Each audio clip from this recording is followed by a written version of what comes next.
The camera crashes into the heart of chaos. A vast Abuja mansion at night. Crystal chandelier swinging wildly. Marble floor reflecting emergency lights. Mr. Emmanuel Okoro, once untouchable, now collapses forward. He claws at his silk egbada, ripping buttons as if the fabric itself is burning him. Veins bulge black against sweat-drenched skin. He crawls, actually crawls, toward the tall silhouette at the foot of the grand staircase. Moses. His voice is shredded, barely human. Moses, please, just one last time. I'm begging you. The fire inside, it's eating my bones. My children, look at them. Grace stands behind, arms locked around David, 16, Peace, 14, and Faith, 10. All three children stare wide-eyed, mouths open in silent screams. Faith clutches a stuffed lion. It dangles forgotten. Emmanuel stretches one trembling hand. The companies, the houses, everything is shaking. I can feel it collapsing. One more loan. Moses, just enough to breathe. Please. Moses Ease, the chauffeur, stands motionless in his crisp black uniform. Car keys hang loosely from his fingers like a hangman's noose. His face is calm stone. He looks down at the broken billionaire. No more, sir, he says, voice low and final. The debt is paid. I am done. Emmanuel's body convulses. A guttural scream tears from his throat. Long, animal, echoing off marble walls. The chandelier flickers violently. Wind howls against sealed windows. The screen snaps to absolute black. Only the echo of the scream lingers for 2 full seconds. Then white title letters burn in.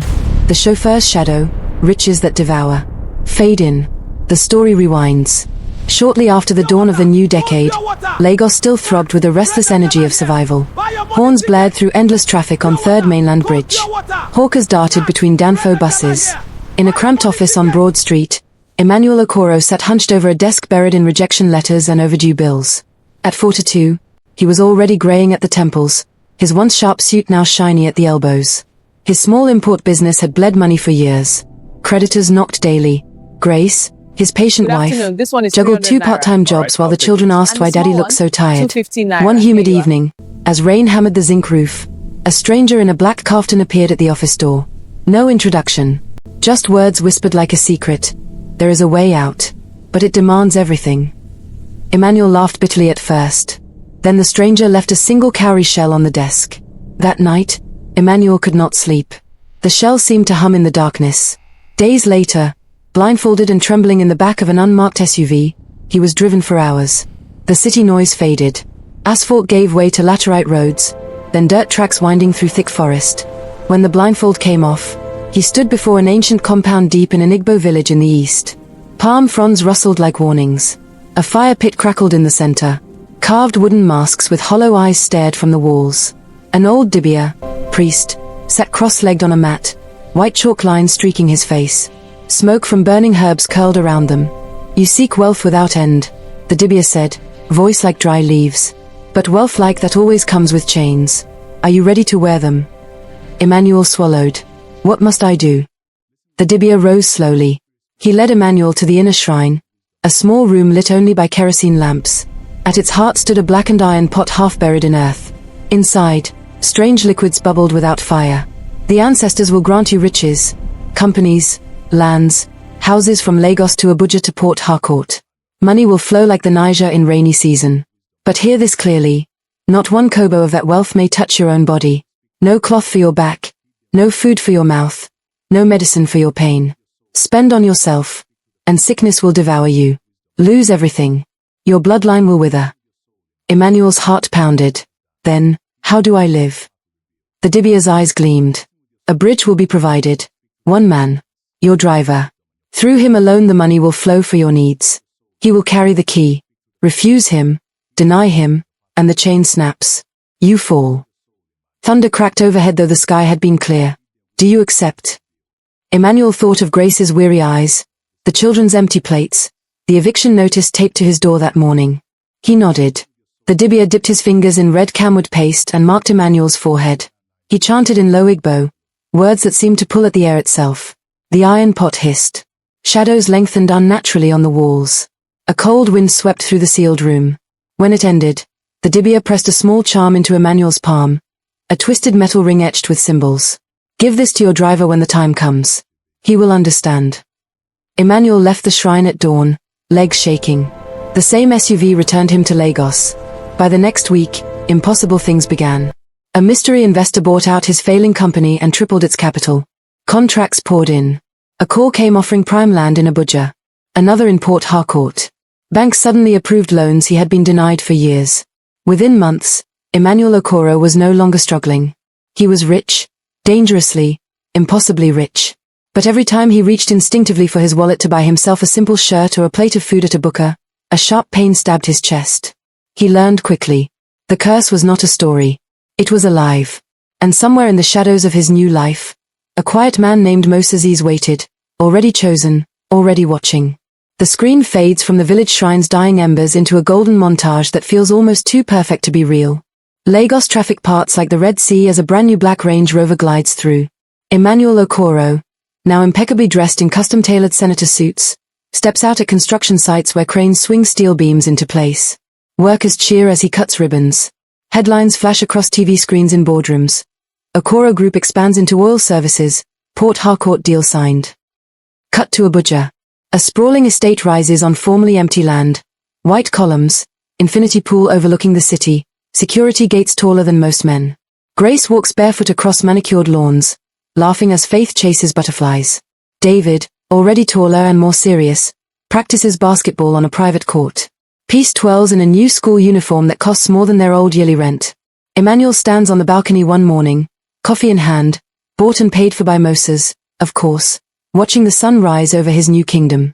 For the first time in years, the worry lines on his face have softened. He looks like a man who has finally won. But the camera lingers on small, unsettling details. When Emmanuel reaches into his pocket to tip a security guard who helped carry boxes, his fingers freeze mid-motion. A faint, sharp twinge stabs just under his ribs, like a needle pressed slowly into the heart. He pulls his hand back, forces a smile, and nods instead. The guard walks away puzzled. Later, in a high-end Lagos boutique on Victoria Island, Emmanuel browses silk shirts. The salesman gushes, "This one would look perfect on you, sir. Italian import." Emmanuel's hand hovers over the tag. The price is nothing to him now, pocket change. But the moment his fingers brush the fabric with intent to buy for himself, the pain returns, sharper this time. His vision blurs. He staggers back, pretending to admire a display instead. "Perhaps another day," he mutters, exiting quickly.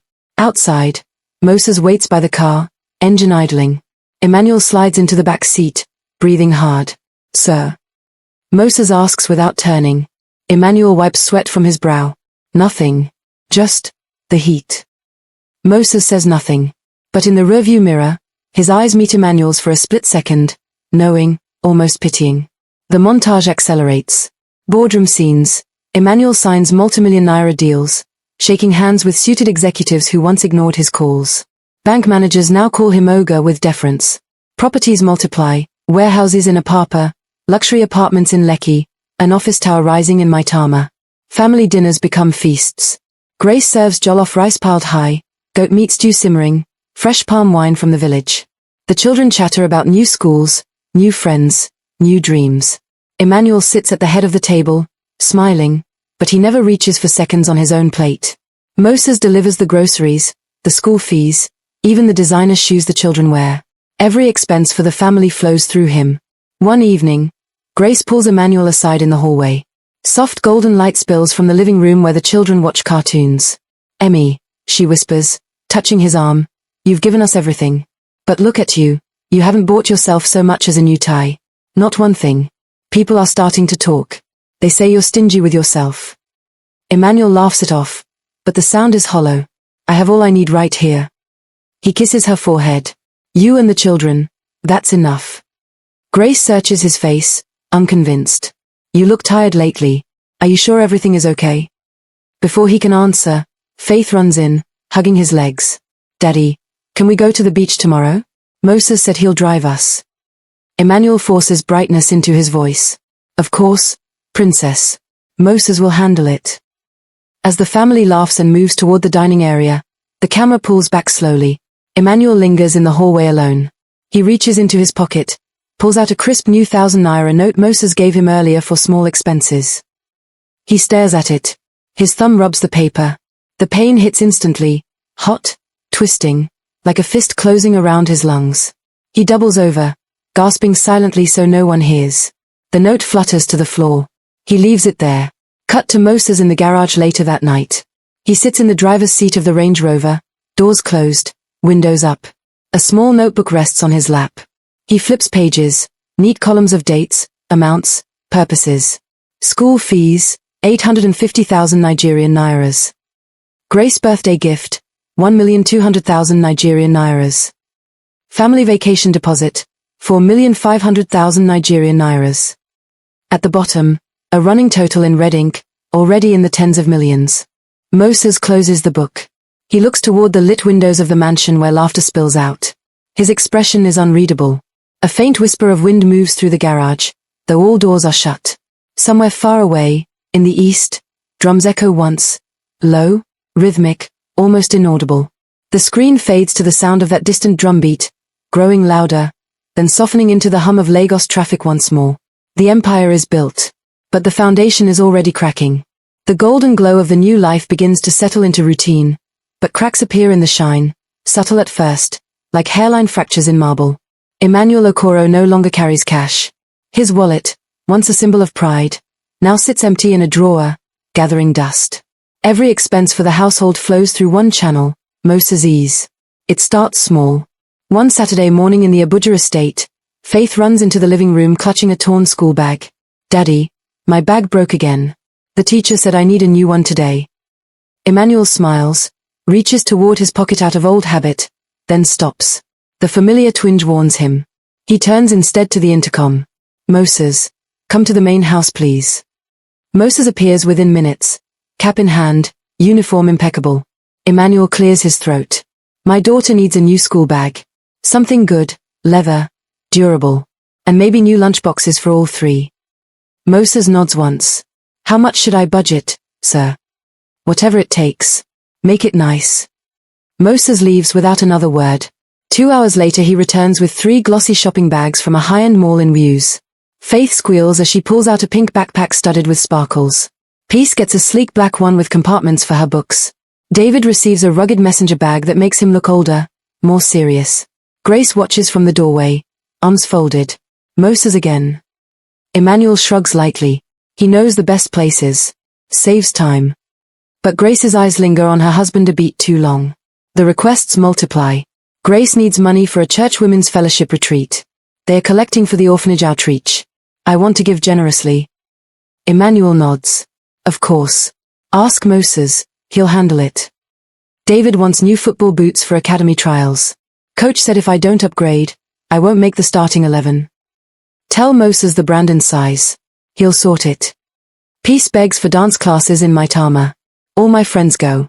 Please, Daddy." Moses delivers the enrollment receipt the next day, cash paid in full. Emmanuel never touches the money himself. He never signs a check. He never swipes a card.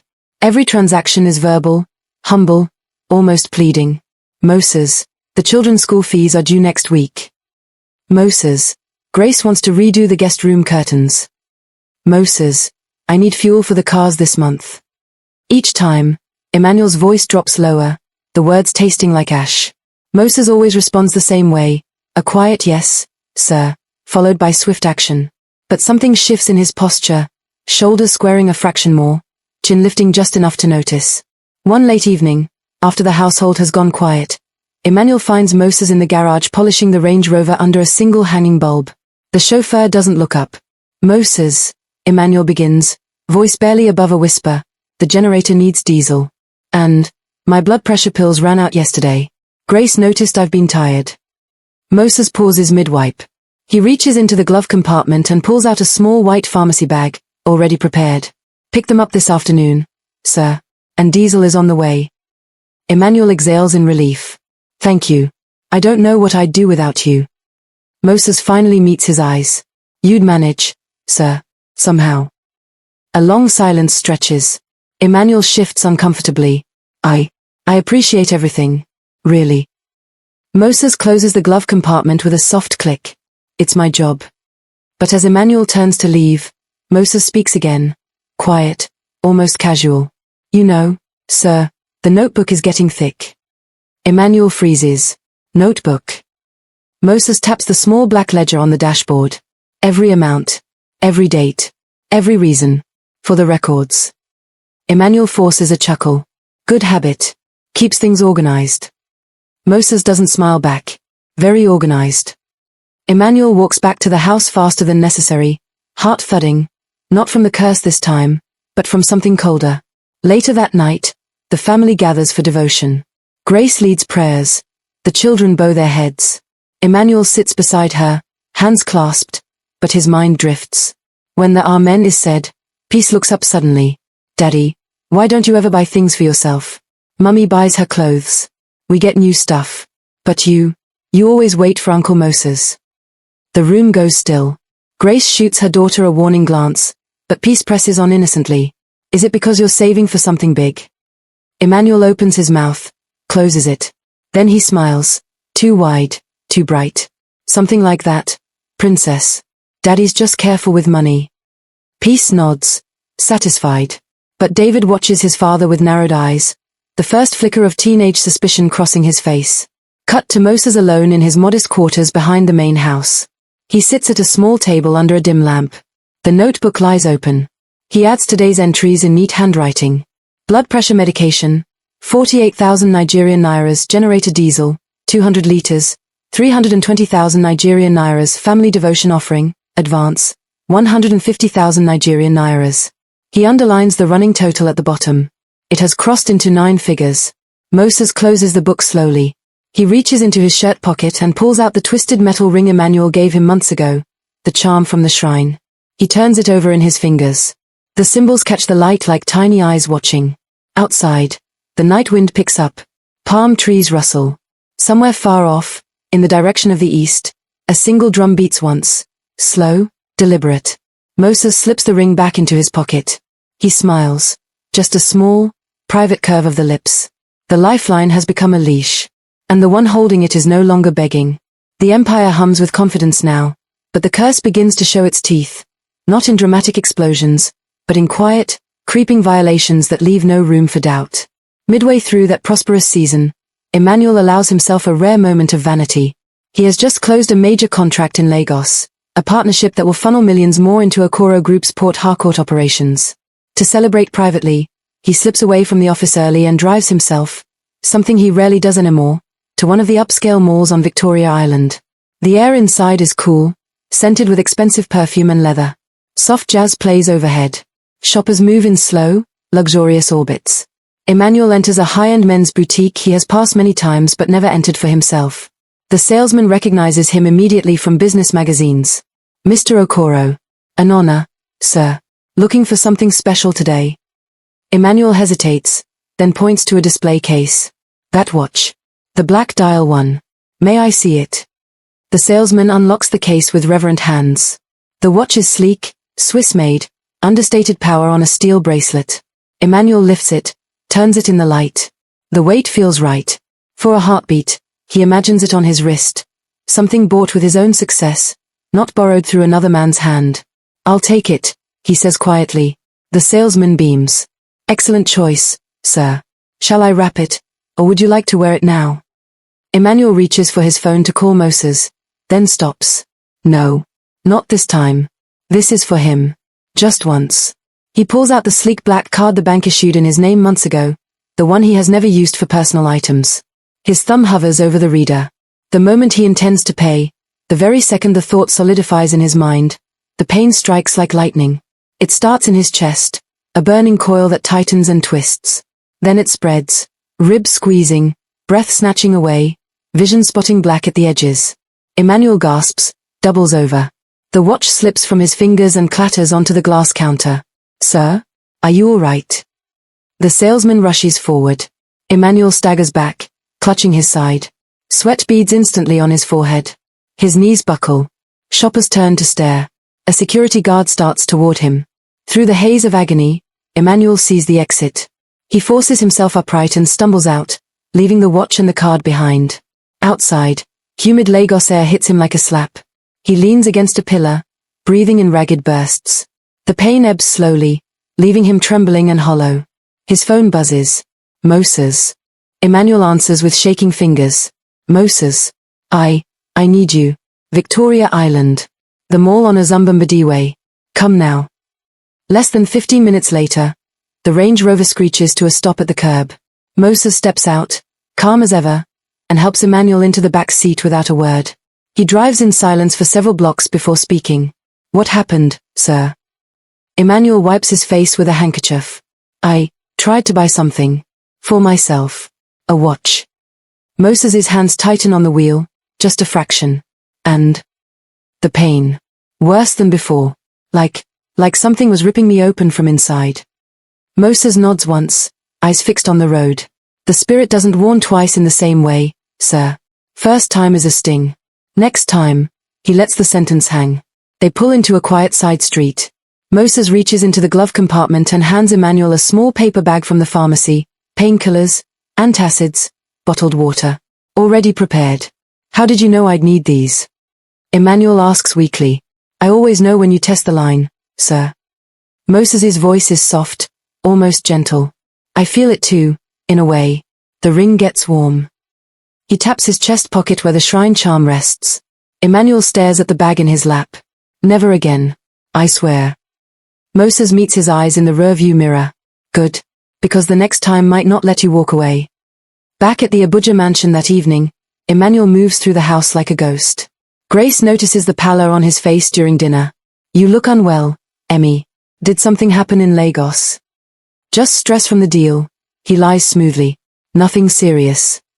But later, alone in the master bedroom, he stands before the full-length mirror. He unbuttons his shirt slowly. Across his chest, faint red lines have appeared. Like thin burns that weren't there yesterday. He traces them with trembling fingers. They pulse once, hot under his touch, then fade. Downstairs, in the living room, the children laugh at a Nollywood comedy on the big screen. Grace joins them, curling up with Faith on the sofa. Emmanuel watches from the balcony railing above, hidden in shadow. His family, happy, secure, untouched by the darkness he carries. He turns away, closes the bedroom door softly, and leans against it. The curse is no longer abstract. It has marked him. And somewhere in the quiet garage, Moses flips open the notebook once more. He adds a single line in red ink. Attempted personal purchase, watch, severe warning issued. He underlines it twice. Outside, the night deepens. A single owl calls from the garden trees. Sharp, mournful. The prosperous season continues. But the warnings have begun. The mansion in Abuja feels larger now, not from new extensions, but from the growing silences between its walls. As tensions rose in the following months, the perfect family portrait began to peel at the edges. Grace noticed first, small things, the way Emmanuel flinched when anyone mentioned money, the way he never opened his own wallet even for church offering, the way Moses's name appeared in every conversation about expenses. One Sunday after service, the family lingers in the parking lot of their upscale Lekki church. Congregants swarm Emmanuel, shaking his hand, calling him our brother in prosperity. Grace stands beside him, smiling politely, but her grip on his arm tightens when a deaconess says, Ogre Emmanuel, you never buy anything for yourself, oh. Always sending Moses. Are you fasting from shopping? Laughter ripples through the group. Emmanuel forces a chuckle. God has blessed us through many hands. In the car on the drive home, Grace waits until the children are distracted with their phones. She turns to him in the back seat. Emmy, what was that about? People are starting to whisper. They think you're stingy. Or worse, they think something is wrong with you. Emmanuel stares out the window at the passing palm trees. It's nothing, Grace. Just gossip. She leans closer, voice dropping. You haven't bought yourself a single thing since we moved here. Not a handkerchief. Not a belt. Not even paracetamol when you have headaches. You send Moses for everything, even your own underwear. He winces at the word. Grace, please. It's complicated. Complicated how? We live like royalty, but you live like a beggar in your own house. Tell me the truth. Emmanuel's jaw tightens. I'm handling it. For the family. Grace exhales sharply and turns away. The rest of the drive passes in heavy silence. The children begin to feel it too. David, now deeper into his teenage years, grows quieter around the dinner table. He watches his father with the sharp eyes of someone piecing together a puzzle. One evening, while Emmanuel is on a business call in the study, David slips into the hallway and overhears fragments through the cracked door. Moses, the generator fuel is low again, yes, and Grace needs money for the women's conference. I know it's a lot this month, but please. Emmanuel's voice cracks on the last word, pleading, almost broken. David freezes, phone halfway to his ear. He backs away silently, heart pounding. Later that night, in his room, David sits on the edge of his bed staring at the wall. He opens his phone notes and types, Dad never spends on himself. Always Moses. Why? He adds dates he remembers. Moses delivering school fees, Moses paying for the new generator, Moses handling the family vacation deposit. The list grows longer than he expected. Peace catches him one afternoon in the kitchen. She's making tea, humming softly. David, why do you keep staring at Daddy like he's hiding something? David shrugs. He's not the same. You don't notice. Peace frowns. He's just busy. Rich people get busy. He begs Uncle Moses for money. For his own medicine. For everything. Peace's spoon clatters against the cup. Begs. Daddy doesn't beg. I heard him. Last night. On the phone. He sounded scared. Peace's eyes widen. She glances toward the living room where Emmanuel sits reading a newspaper Moses delivered that morning. Maybe he's joking with him. David shakes his head. It wasn't a joke. The tension spills over during a family movie night. They are watching a light Nollywood comedy, popcorn bowls everywhere. Halfway through, Faith asks innocently, Daddy, why don't you ever eat the popcorn? Uncle Moses bought it fresh today. Emmanuel pauses mid-reach. I'm not hungry, princess. Grace sets her bowl down hard. He's not hungry because he didn't buy it. Moses did. Like always. The room goes quiet. The TV laughter feels mocking now. Emmanuel lowers his voice. Grace, not now. No, now. The children deserve to know why their father acts like he has no money in a house full of it. David speaks up, calm, but firm. Is it true, Dad? Do you borrow from Uncle Moses for everything? Even for yourself? Emmanuel looks at each face. Grace's hurt, David's suspicion, Peace's confusion, Faith's wide innocent eyes. He opens his mouth, but no words come. Instead, he stands abruptly. I need some air. He walks out to the balcony. The night breeze carries the distant hum of Abuja traffic. He grips the railing until his knuckles whiten. Below, Moses's quarters are dark, but the Range Rover gleams under the security light, like a silent sentinel. Inside, Grace turns off the TV. The children sit in stunned silence. David whispers to Peace, I'm going to find out what's really going on. Grace hears him. She doesn't stop him. From the balcony, Emmanuel hears the front door open and close softly. He doesn't turn. He knows it's Moses, checking the cars, as always. Or perhaps checking on him. The leash tightens, and the family, for the first time, feels the pull. The invitation arrives without warning. A plain brown envelope, hand-delivered to the Abuja mansion gate by a stranger who vanishes into the morning crowd. Inside, a single sheet of paper, written in careful longhand. Your presence is required for renewal. The ancestors call. Bring the family. No excuses. The bridge must be strengthened. Signed only with a red thumbprint. Emmanuel reads it once, twice, then folds it into his pocket with trembling fingers. That night he tells Grace they must travel east, immediately. Family matter. Old village business. The children should see their roots. Grace frowns. Now? In the middle of the school term.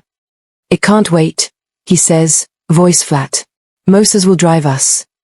The journey begins at dawn. The Range Rover eats up the highway, Lagos fading into endless green. Hours later, the tarmac ends. Laterite roads turn dusty red. The children grow restless in the back, David scrolling silently on his phone. Peace earbuds in, Faith pressing her face to the window watching villages flash by. Grace holds Emmanuel's hand, but he barely notices. His eyes stay fixed on the horizon, where storm clouds gather unnaturally fast. They arrive at dusk in the ancestral village. Mud houses with zinc roofs, palm-thatched shrines, the smell of wood smoke and fermenting palm wine. Children run barefoot to stare at the city car. An old woman greets them at the compound gate, face painted white, beads clinking around her neck. She speaks only to Emmanuel in low Igbo. The dibia waits. Only you and the driver enter the inner place. The wife and children stay outside. Grace stiffens. We came as a family. Why separate us? The woman's eyes are unreadable. Some things are not for women's ears. Or children's eyes? Emmanuel squeezes Grace's shoulder. It's tradition. Just wait here. We won't be long. He and Moses follow the woman through narrow paths lit by kerosene lanterns. The air thickens with the scent of burning herbs. Drums begin. Slow, deep, like a heartbeat underground. They reach the shrine, the same ancient compound from years ago. The fire pit still burns. The carved masks stare down, hollow eyes seeming to follow every step. Inside the inner room, the old dibia waits, older now, skin like cracked earth. He sits before the blackened iron pot. The liquid inside bubbles without heat, reflecting flames in unnatural greens and reds. The dibia speaks without greeting. The bridge weakens. You feel it, Okoro. The pain grows sharper. The wealth trembles. Emmanuel nods, throat dry. Yes. But the family, they are safe. Everything flows through him. He glances at Moses, who stands silent, cap in hand. The dibia's gaze shifts to Moses. The bridge is no longer just a bridge. He carries the key. He holds the chain. Moses says nothing. His face remains calm, but his fingers brush the pocket where the twisted metal ring rests. The dibia rises. He dips both hands into a calabash of red camwood paste and approaches. First Emmanuel. He marks fresh lines across the forehead, muttering incantations. The paste burns cold. Then he turns to Moses.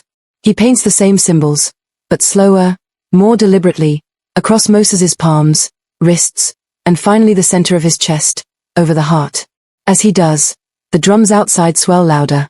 Wind rushes through the sealed room, snuffing every lamp. Darkness swallows them.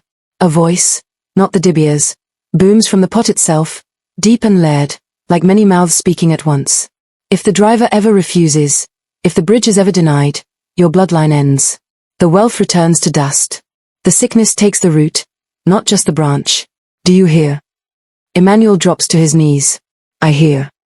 The voice turns toward Moses. And you, the carrier. You now hold the key. Guard it. Or wield it. The choice is yours when the time comes. Silence falls. The lamps reignite. The dibia sits again, exhausted. Renewal complete. He rasps. Go. But remember, the ancestors do not forget. Outside, Grace paces under a mango tree, arms wrapped around Faith, who has started to cry from the distant drumming. Peace stands close to David, who watches the shrine entrance with clenched fists.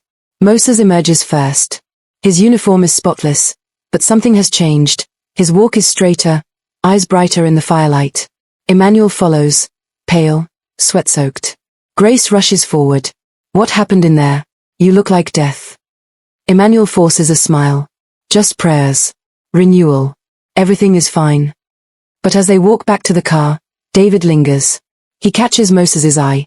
The chauffeur pauses, meets the boy's stare. For a split second, Moses's lips curve. Just enough. David's stomach twists. The family piles into the Range Rover. Moses starts the engine. As they pull away from the village, the drums fade behind them. But inside the car, no one speaks. Grace whispers to Emmanuel. What did they do to you? He doesn't answer. His hand rests on his chest, where the fresh camwood marks still burn faintly under his shirt. In the driver's seat, Moses adjusts the rearview mirror. His eyes find Emmanuel's in the reflection. No words pass. Only understanding. The bridge has been reinforced. And the one holding it now knows exactly how much power he carries. Suspicion, once a whisper, now burned in David's chest like the same hidden fire his father tried to conceal. As suspicion grew deeper in the weeks after the village trip, David could no longer pretend everything was normal. The memory of Moses emerging from the shrine, straighter, eyes sharper, played on repeat in his mind. The way his father's voice cracked when he begged over the phone. The camwood marks David had glimpsed on Emmanuel's forehead one morning when the man forgot to cover them with powder. David decided to stop wondering. He would find proof. He started small. Late one night, while the house slept, he crept downstairs to the garage. Moses's quarters were attached but separate. A thin partition wall separated the cars from the driver's small living space. David pressed his ear to the door. Silence. Then the faint scratch of a pen on paper. He slipped back upstairs, heart hammering, and opened his laptop. He had a friend at school, Emeka, the quiet boy who knew every trick for bypassing phone locks. The next day in the school cafeteria, David slid his father's old spare phone across the table. Can you get into this? Without anyone knowing. Emeka raised an eyebrow. Why? Just, Family stuff. Please. Emeka worked his magic during free period. By evening, David had access, contacts, messages, call logs, even deleted notes. He scrolled through Moses's WhatsApp first. The chat with Ogre Emmanuel stretched back years. Most messages were short, practical. Fees paid. Receipt attached. Groceries delivered. Balance, 2,850,000 Nigerian nairas. Prescription collected, 67,000 Nigerian nairas. But deeper in the thread, older messages carried weight. From Emmanuel, 2 years earlier. Moses, the pain came again last night. Stronger. I need something for the chest. Please help. Moses's reply, already on it, sir. Rest. Another, 6 months ago. I tried again today. Just a shirt. Couldn't breathe for minutes. Never again. You're my only way now. Moses. Understood. The ring stays warm when you test it. David's fingers trembled on the screen. He switched to the photos folder. Snapshots of receipts, bank alerts, but also one image that stopped him cold. A close-up of the twisted metal ring, resting on Moses's palm. The symbols glowed faintly in the flash. Unnatural, almost alive. Behind it, blurred in the background, the same shrine pot from the village trip. David saved everything to a hidden folder on his own phone. Then he searched further. Moses had a separate chat labeled Village. Messages in Igbo mostly, but one stood out in English from an unsaved number. The bridge is yours to hold or break. The dibia says the choice comes soon. Be ready. David closed the app, breathing hard. He needed more. The confrontation happened 2 nights later. Moses was in the garage late, washing the Range Rover under the single bulb. David waited until the house lights went dark, then stepped out barefoot, hoodie up. Uncle Moses. Moses didn't startle. He kept wiping the hood, slow circles. David. Shouldn't you be sleeping? I know. David's voice cracked on the first word, then steadied. I know what you are to my father. Moses paused, cloth dripping. He turned slowly. And what am I? You own him. You own his life. Every kobo. Every pill. Every breath he takes without pain. It's through you. Moses studied the boy. No anger. No denial. Just calm assessment. You've been looking where you shouldn't. I saw the messages. The ring. The shrine photo. I heard him beg you on the phone like you're the boss now. Moses set the cloth down. He stepped closer. Close enough that David smelled the faint camwood on his uniform. Your father made a choice years ago. A big one. For you. For your sisters. For your mother. Some choices come with prices no one sees until later. David's fists clenched. Then why do you let him suffer? Why make him crawl? Moses's eyes narrowed. Just a flicker. I don't make him do anything. The ancestors do. I'm only the bridge. If I step away, he let the sentence die. David swallowed. You could help him. You could give him the ring back. Break it. Moses laughed once, soft, without humor. The ring isn't mine to break. And even if it was, the chain is already around his neck. And now, he tapped his own chest. Around mine too, in a different way. David took a step back. What happens if you stop? If you say no one more time? Moses looked toward the lit window of the master bedroom, where Emmanuel's silhouette sometimes paced at night. Then everything falls. The companies. The houses. The family. And him first. Slowly. Painfully. The dibia was clear.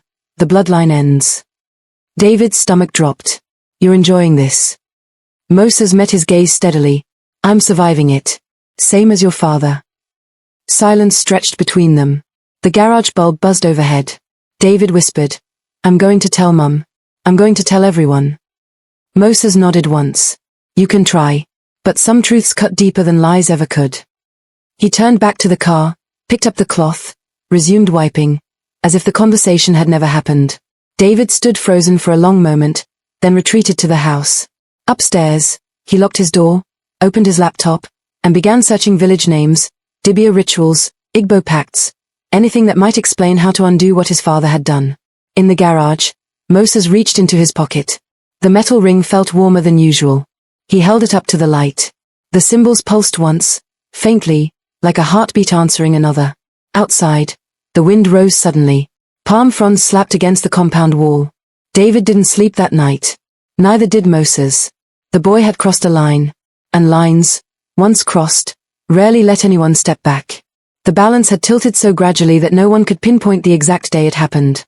Towards the later part of that era, Moses was no longer just the driver. He was the gatekeeper. The quiet authority in the mansion now belonged to him, and everyone, family included, felt the shift without being able to name it. It began with small delays. Emmanuel would call Moses at 7 a.m. for the school run. Moses arrived at 7:45, calm, explaining traffic that never existed on the empty morning roads. Emmanuel swallowed the complaint. The pain in his ribs reminded him who held the keys, literal and otherwise. Grace noticed next. One afternoon she asked Moses to pick up groceries from the usual supermarket in Wuse. He returned 3 hours later with only half the list.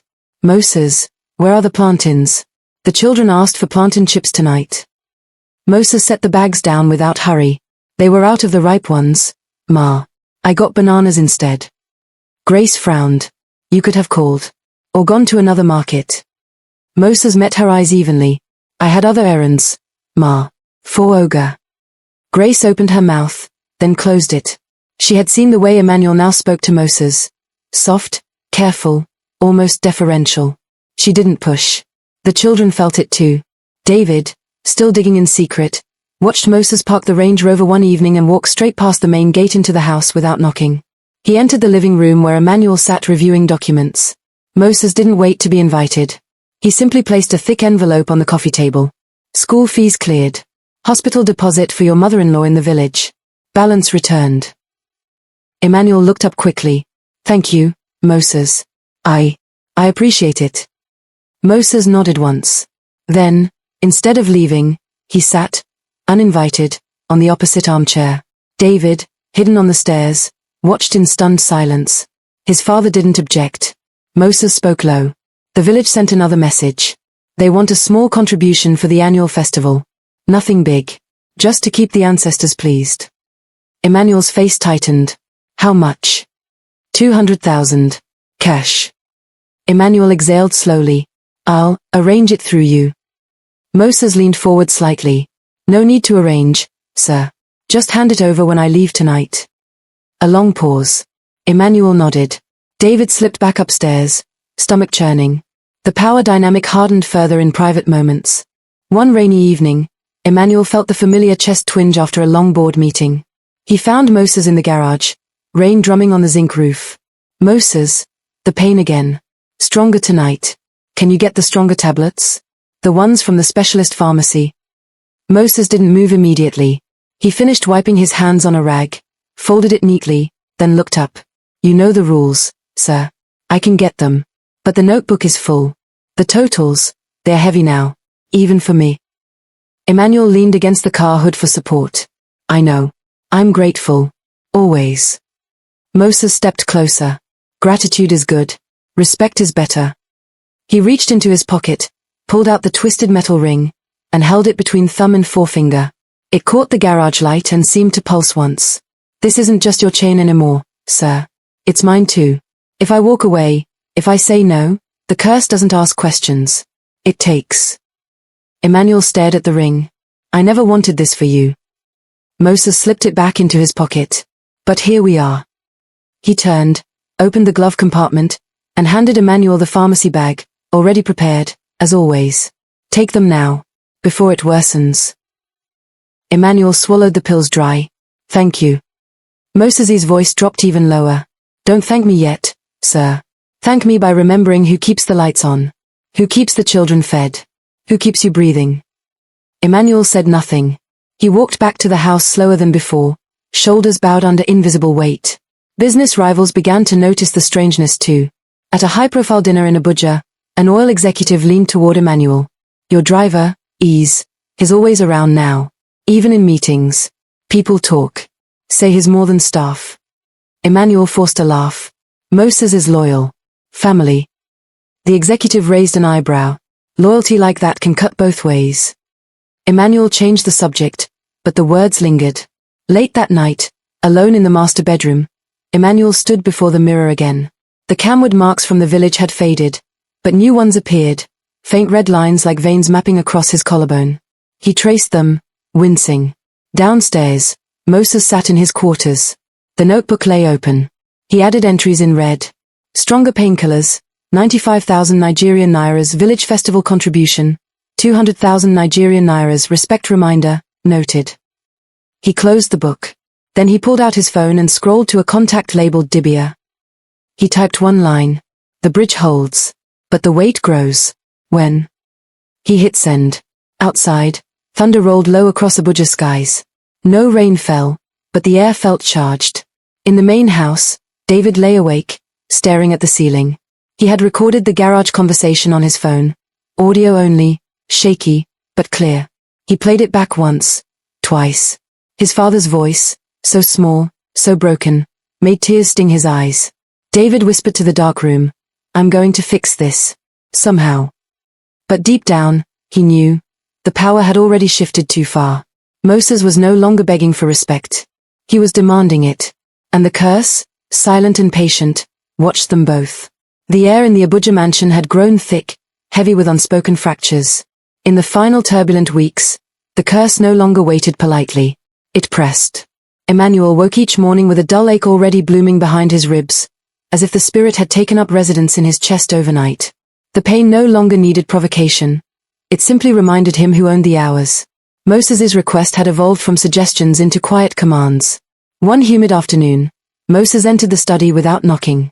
Emmanuel looked up from paperwork, startled. "Sir," Moses began, voice level, "my mother in the village is very sick. The doctors say she needs surgery, gallbladder. The hospital in Enugu wants 2 million up front. Cash." Emmanuel set his pen down slowly. "I'm sorry to hear that, Moses. Of course we'll help. Send the details, I'll." Moses cut in gently but firmly. "Not from the family account, sir. From the wealth. The same source." Emmanuel's mouth went dry. The rule flashed in his mind like red lightning. Not one kobo for himself. But Moses was asking for himself now. The bridge wanted to cross its own river. I can't," Emmanuel whispered. "You know the rules. If I touch it for personal reasons, even yours, the curse." Moses stepped closer to the desk. "The curse is on you, sir. Not on me. The Dibia said the bridge carries the key. I carry it. I've carried everything for years. Your children's school, your wife's clothes, your medicine, your pride. Now I ask once. For my mother." Emmanuel's hands shook on the table. "Moses, please. If I do this, the pain, it could take everything. The companies are already feeling strange. Deals falling through. Banks asking questions. It's starting." Moses's expression didn't change, but his eyes hardened. "Then you understand how heavy the weight has become. For both of us." He placed a hospital bill on the desk, official letterhead, red stamp, amount circled in black ink. 2 million naira. Emmanuel stared at it. Sweat beaded on his upper lip. "I can't risk it. Not even for this. The ancestors were clear. If I spend on myself or those tied to me personally." Moses picked up the bill again, folded it carefully, and slipped it into his pocket. "I see." He turned to leave. At the door he paused. "This is the last time I ask nicely, sir." The door closed softly. That night, Emmanuel barely slept. The pain woke him every hour, sharp stabs that left him gasping into his pillow so Grace wouldn't hear. By dawn he was drenched, sheets twisted around him like ropes. The next morning Moses arrived late for the school run. When he finally pulled up, David climbed in front while Peace and Faith took the back. Moses drove in silence. David glanced at him. "Uncle Moses, is everything okay?" Moses kept his eyes on the road. "Everything is fine, David." But his knuckles were white on the wheel. 2 days later, the refusal crystallized. Emmanuel found Moses in the garage polishing the dashboard. The notebook lay open beside him, pages filled to the margins. "Moses," Emmanuel began, voice hoarse, "about your mother. I've thought it over. I can pay from my personal savings, the little I had before all this."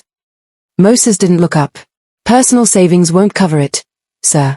And even if they did, it's too late." Too late. Moses closed the notebook with a soft snap. "I already borrowed from a money lender in the village. High interest. They are coming for repayment soon. I needed the money fast. You said no." Emmanuel stepped forward. "I'll help with the repayment. Whatever it takes." Moses finally met his eyes. "No, you won't. Because to help me now would still be using the wealth. And you won't touch it." He stood, taller somehow in the dim garage light. I've decided. No more. Emmanuel's knees weakened. Moses. Please. The children. Grace. The empire. Everything collapses without you. Moses slipped the twisted metal ring from his pocket and held it out, not offering it, just displaying it. The symbols caught the bulb's glow and seemed to writhe. You built this life on a promise. I kept the promise. Now the promise is kept. I'm done carrying your chains. He dropped the ring into his own palm and closed his fist around it. Emmanuel reached out instinctively. Don't. Moses stepped back. The bridge is closed, sir. He walked past Emmanuel, out of the garage, keys jingling in his hand. The Range Rover's engine roared to life. Headlights cut through the dusk as he drove through the gate without looking back. Inside the house, Emmanuel staggered to the living room and sank onto the sofa. The pain arrived instantly, hot, coiling, deeper than ever before. He clutched his chest, breath coming in shallow bursts. Grace rushed in from the kitchen. Emmy, what's wrong? He couldn't speak, only gasp. Outside, the wind rose suddenly. Palm trees bent. Somewhere far away, in the east, drums began again. Slow, final, like a door sealing shut. The breaking point had come. And Moses had walked away with the only key that mattered. The screen fades from the garage's dim bulb and Moses' departing taillights into darkness. A low, ominous hum builds. Distant drums from the east blending with the wind howling against Abuja's high gates. Then the opening scene returns. But now every detail carries the full weight of everything that came before. The vast marble foyer of the Abuja mansion glows under flickering emergency lights. The chandelier sways as though an unseen hand rocks it. Mr. Emmanuel Okoro lies sprawled on the cold floor, once pristine agbada torn at the collar, sweat soaking through silk. His face is a mask of torment, eyes bulging, mouth open in a silent scream that finally breaks free. He claws forward on elbows and knees, leaving wet streaks on the marble. Each movement costs him. Ribs compress like iron bands, lungs burn for air that won't come. Moses. The name rasps out, barely audible over his own ragged breathing. Moses. Please, just one last time. He reaches toward the grand staircase where the tall silhouette stands unmoving. The children are there, David frozen at the banister, knuckles white, peace clutching Faith so tightly the little girl whimpers. All three staring down in horror at the man they once thought invincible. Grace kneels beside Emmanuel, hands hovering, afraid to touch him. Tears stream down her face. Emmy, talk to me, what's happening? Where is Moses? Emmanuel ignores her.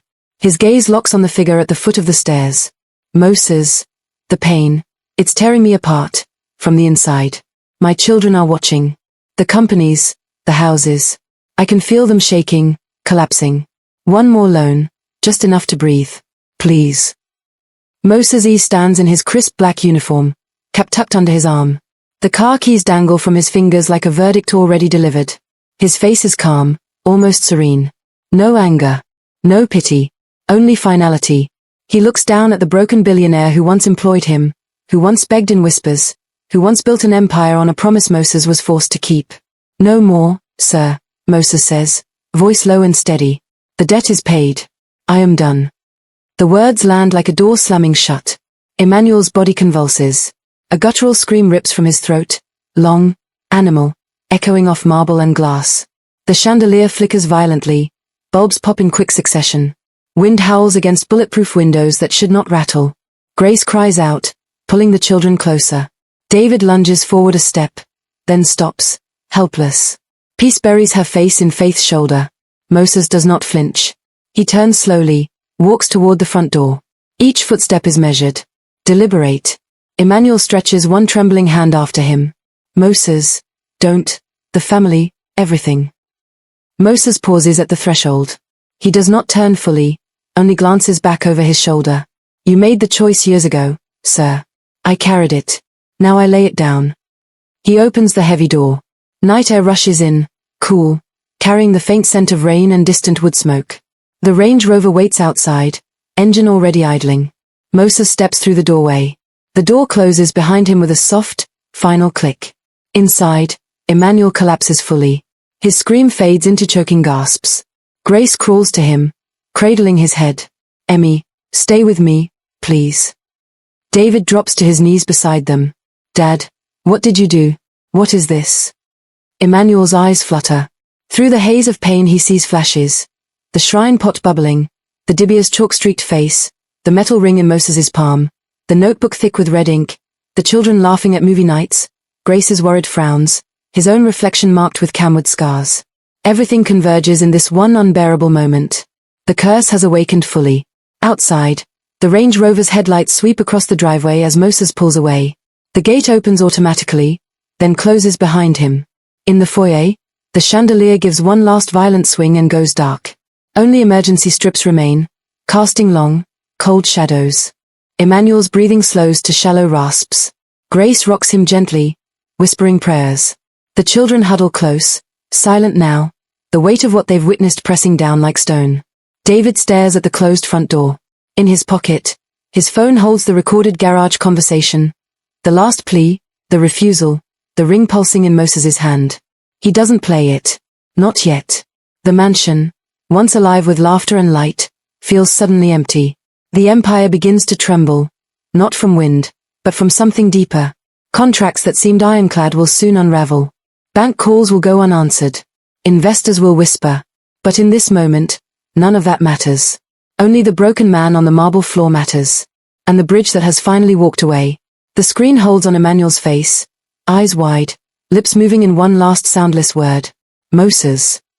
Fade to black. The drums from the east rise once more, slow, relentless, final. The mansion's lights flicker one by one, as though the building itself is bleeding out. Emmanuel Okoro lies motionless on the marble floor, head cradled in Grace's lap. His breathing has slowed to shallow, irregular rasps. The camwood marks on his chest glow faintly red beneath his torn igbada, pulsing in time with his weakening heartbeat. Grace strokes his forehead, whispering frantic prayers in a mix of English and Igbo. Tears fall onto his face. He doesn't blink. David kneels beside them, phone clutched in his hand. He plays the garage recording one last time. His father's broken plea, Moses's calm refusal, the soft clink of the metal ring. The audio crackles through the silent foyer. Dad, David's voice cracks. Why didn't you tell us? We could have helped. We could have. Emmanuel's eyes flutter open. He finds David's face. A faint, pained smile touches his lips. I wanted you safe. All of you. The price was mine. Peace sobs openly now, hugging Faith who stares wide-eyed, too young to fully understand but old enough to feel the terror. Daddy, get up. Please get up. Grace rocks him gently. Hold on, Emmy. The ambulance is coming. Just hold on. But no ambulance arrives. The phones have already begun to ring. First one, then a chorus. Bank alerts.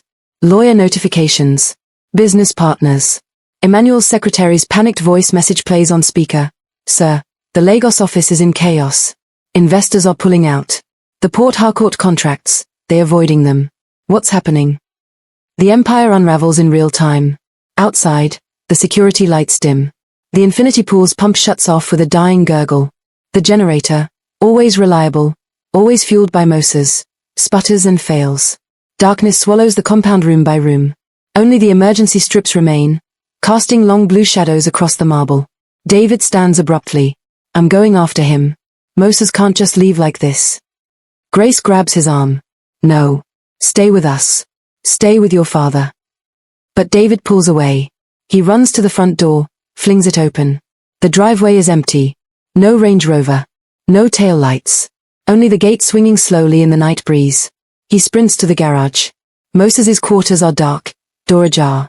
Inside, the small table, the single bulb still burning.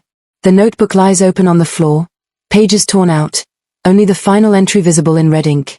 Final withdrawal. Bridge severed. Debt cleared. Beside it, the twisted metal ring, left behind like an abandoned key. David picks it up.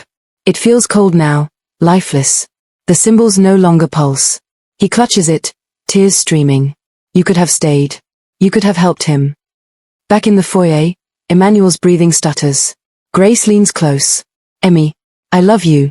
We all love you. Don't go. His eyes find hers. Forgive me, for the secrets. For the lies. I thought I was protecting you.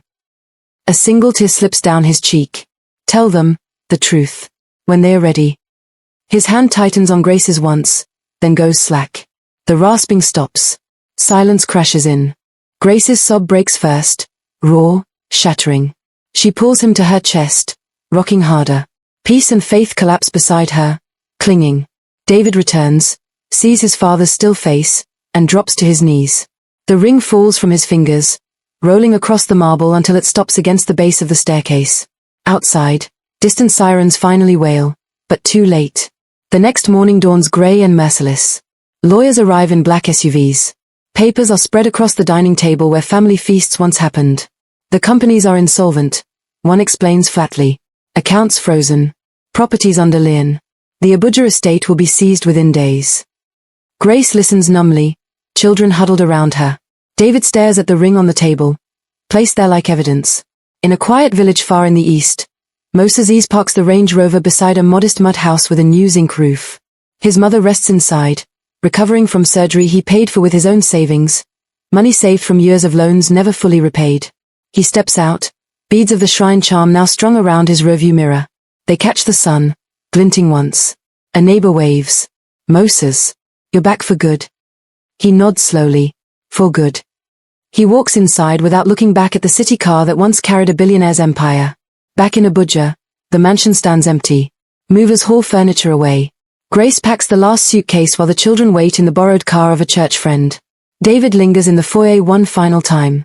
He picks up the metal ring, closes his fist around it, then slips it into his pocket. He steps outside. The gate closes behind them with a metallic clang. The screen lingers on the abandoned mansion. Grand, silent, hollow. A single drumbeat echoes from far away, one last, fading note. Then silence. The Abuja mansion stands silent under a heavy afternoon sky, its once gleaming white columns now streaked with dust and neglect. The infinity pool has turned green, tiles cracked from weeks without water. Movers have long gone. The last truck pulled away 2 days ago, carrying the last of the furniture that once filled rooms with laughter. Grace Okoro stands alone in the empty foyer. She wears the same simple wrapper she had on the night everything collapsed. Now faded, sleeves rolled up as though she still expects to cook dinner for 5. In her hand, a small cardboard box containing the few things the family kept. A framed photo of the 5 of them smiling at the beach, Emmanuel's arm around her shoulders. Faith's stuffed lion, worn but still fierce. The twisted metal ring David refused to leave behind. She looks up at the grand staircase where her husband once crawled, begging. The marble still bears faint streaks from that night. Cleaners tried, but the marks remain like ghosts. Grace touches the banister, fingers tracing the cool metal. Emmy, she whispers. You carried this alone. Too long. Outside, David waits by the borrowed church van. He's taller now, shoulders broader, eyes older than his 17 years. Peace stands beside him, arms folded tight, staring at the ground. Faith clings to her brother's leg, clutching the lion. David glances at his mother through the open door. Mum, we have to go. The new place is waiting. Grace nods slowly. She walks out, closing the heavy front door behind her with a final, echoing click. The sound travels through the empty house like a last breath. The gate swings shut. The van pulls away. The mansion disappears in the rearview mirror. Grand, hollow, finished. Cut to a quiet village road in the east, weeks later. A modest compound, mud walls freshly plastered, new zinc roof shining under the sun. Chickens scratch in the yard. A small garden blooms with tomatoes and ugu leaves. Moses sits on a low wooden bench outside the front door, sipping palm wine from a calabash. His mother, now recovered, rocks gently in a chair beside him, humming an old song. The Range Rover is parked under a mango tree, no longer polished to a mirror shine, but clean, used, ordinary. On the dashboard, the shrine beads dangle beside a small wooden crucifix. 2 symbols of protection, side by side. A young boy from the village runs up, breathless. Uncle Moses. They say in town, the big man's companies are gone. Everything sold. His family left Abuja. Moses nods once, expression unreadable. I heard. The boy lingers. Did you know him well? Moses takes another slow sip. Well enough. He stands, walks to the car, opens the driver's door. The notebook, thinner now, only the final pages intact, rests in the glove compartment. He flips it open one last time.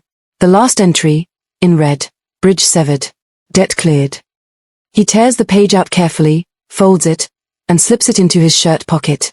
Then he closes the book for good. His mother calls softly, Moses, come eat. The food is ready. He smiles, Small, real, the first unguarded one in years. Coming, Mama. He closes the car door. The beads sway once, catching sunlight, then still. Cut back to Abuja's outskirts. A small rented flat in a modest estate. Grace unpacks the last box in the tiny living room. David helps lift a mattress onto a metal frame. Peace arranges schoolbooks on a shared desk. Faith sits cross-legged on the floor, hugging her lion. Grace pulls out the framed photo and sets it on a low shelf.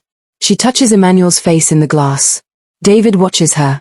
Mum, do we tell people the truth? About why it all happened? Grace exhales slowly. One day, when we're stronger. For now, we live. We remember him the way he wanted us to, loving us more than anything. She turns to the children. We start again. Together. David nods. He reaches into his pocket, pulls out the metal ring. It feels ordinary now. Cold iron. No pulse. No warmth. He opens the window, steps onto the small balcony, and looks at the city skyline in the distance, where their old life once towered. He opens his hand. The ring glints once in the fading light. Then he lets it fall. It drops 3 stories, hits the concrete below with a faint clink, and rolls into a drain. Gone. David closes the window. Inside, Grace begins humming an old hymn. The children join in, hesitant at first, then stronger. Voices blend, small, determined, alive. The camera pulls back slowly through the open window, rising above the modest estate, above the city, above the roads that once carried a black Range Rover through traffic like royalty. Somewhere far away, in the east, a single drum beats once, soft, almost gentle. Then silence.